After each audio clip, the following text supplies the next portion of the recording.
which was closed in 1971. This beautiful building was built in 1875, and it was a hub for the Windsor Locks community.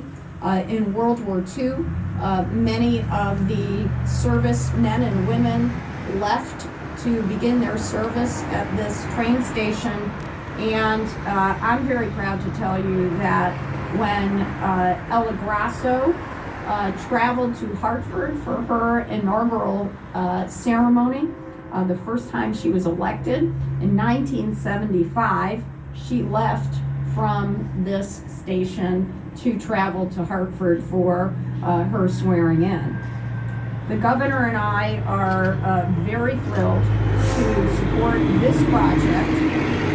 And again, I think we just had a reporter join us, so I will reiterate that the state is granting $128,000, $205 to Windsor Locks for the continued restoration of this beautiful building.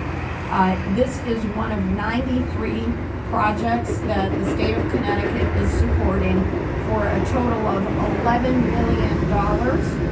And these grants are being given to towns across Connecticut to support their downtowns and their local economic development and quality of life.